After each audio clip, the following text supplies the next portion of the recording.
E o ministro Alexandre de Moraes, do Supremo Tribunal Federal, determinou no fim da noite de ontem que o juiz Ricardo Leite, da Justiça Federal em Brasília, entregue em 48 horas uma cópia do inquérito da Operação Spoofing com o material resultante da invasão de celulares de autoridades.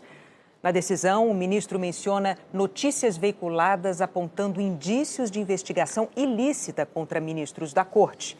O inquérito continua na primeira instância.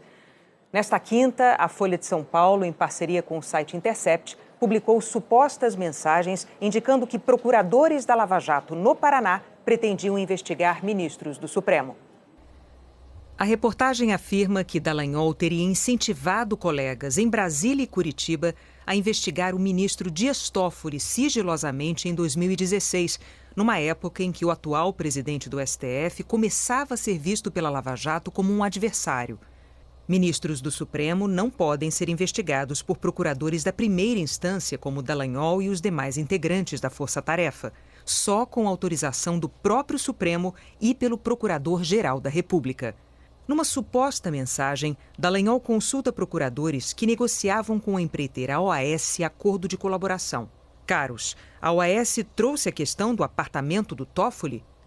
O promotor Sérgio Bruno teria respondido: que eu saiba, não. 2 semanas depois, Dallagnol teria procurado Eduardo Pelela, chefe de gabinete do então procurador-geral Rodrigo Janot.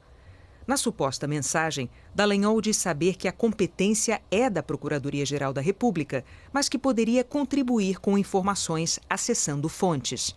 Dallagnol teria perguntado: você conseguiria, por favor, descobrir o endereço do apartamento do Toffoli que foi reformado? Pelela teria respondido: foi casa. Pelela teria informado o endereço dias depois. O jornal afirma que nas primeiras reuniões com a Lava Jato em 2016, a OAS contou que a empreiteira havia participado de uma reforma na casa de Toffoli, em Brasília. Os serviços teriam sido executados por outra empresa indicada pela construtora e o ministro teria sido o responsável pelo pagamento. O ex-presidente da OAS, Léo Pinheiro, afirmou a seus advogados que não havia nada de errado na reforma. A Folha acrescenta que o caso teria despertado a curiosidade dos procuradores mesmo assim. Em outro diálogo, em agosto de 2016, o procurador Orlando Martello teria sugerido que os colegas pedissem à Secretaria de Pesquisa e Análise da PGR um levantamento sobre pagamentos da OAS ao escritório da mulher de Toffoli. O ministro é casado com a advogada Roberta Rangel, que tem um escritório de advocacia. Em resposta ao colega, Dallagnol teria afirmado que a Receita Federal já estava pesquisando o assunto, mas teria dito que não sabia dos pagamentos que teriam sido feitos pela OAS. Dias depois da publicação de uma reportagem da revista Veja sobre a reforma na casa de Toffoli, que apontava a delação da OAS como fonte das informações, o ministro Gilmar Mendes saiu em defesa de Toffoli e do STF e apontou os procuradores da Lava Jato como responsáveis pelo vazamento, acusando-os de abuso de autoridade. Dallagnol teria proposto aos colegas uma nota em resposta ao ministro, mas não teria conseguido apoio. Pouco depois, teria escrito ao procurador Orlando Martello em busca de novidades sobre a mulher de Toffoli. Segundo uma suposta mensagem, sugeriu também que o colega procurasse informações sobre a mulher de Gilmar, Guiomar Mendes. A Força-Tarefa da Lava Jato disse à Folha de São Paulo, em nota, que é comum o intercâmbio de informações para verificar em caráter preliminar supostos fatos de que o Ministério Público tenha conhecimento. Segundo a Força-Tarefa, informações sobre autoridades com foro no STF são encaminhadas por questão de dever e sem exceção à Procuradoria-Geral da República, a quem compete decidir sobre eventual encaminhamento.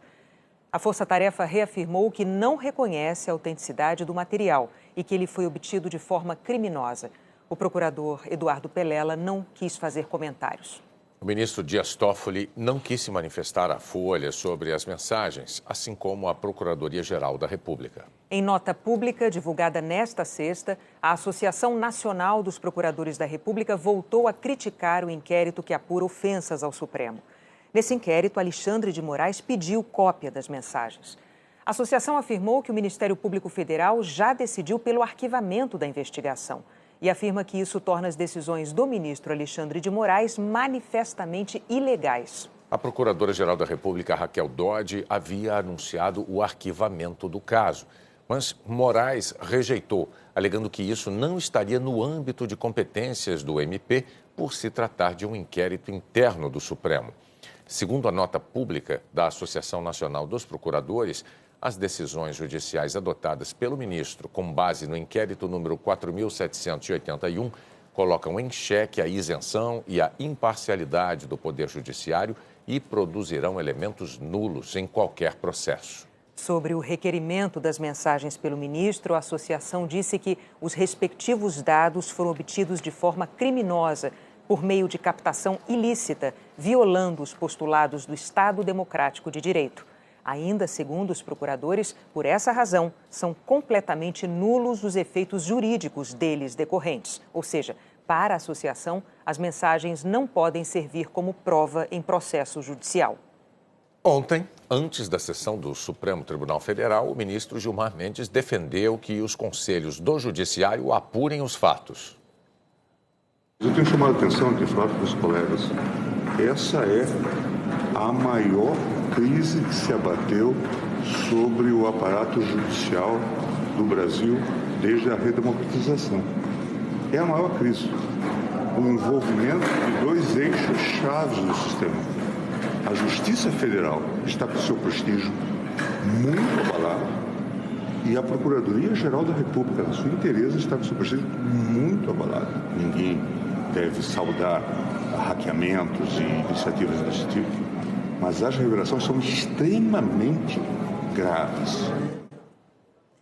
O ministro Luiz Roberto Barroso comentou hoje, durante uma palestra em São José dos Campos, os supostos diálogos extraídos por hackers dos telefones celulares de promotores e outras autoridades.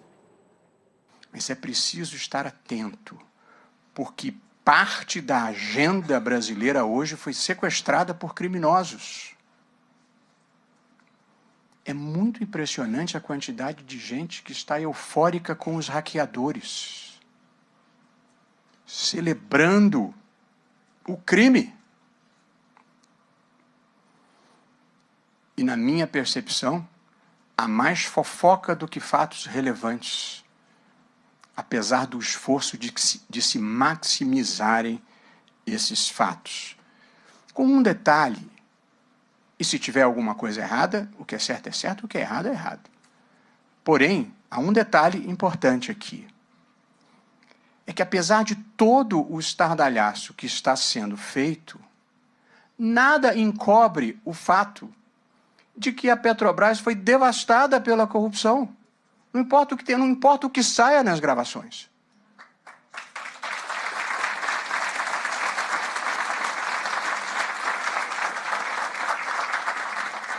A Petrobras precisou fazer um acordo de 3 bilhões de dólares em Nova York com investidores estrangeiros.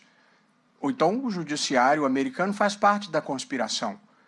Teve que fazer um acordo de mais de 800 bilhões de dólares com o Departamento de Justiça americano, que certamente não fará parte de nenhuma conspiração. Portanto, nada encobre a corrupção sistêmica, estrutural e institucionalizada que houve no Brasil. É difícil entender a euforia que tomou muitos setores da sociedade diante dessa fofocada produzida por criminosos.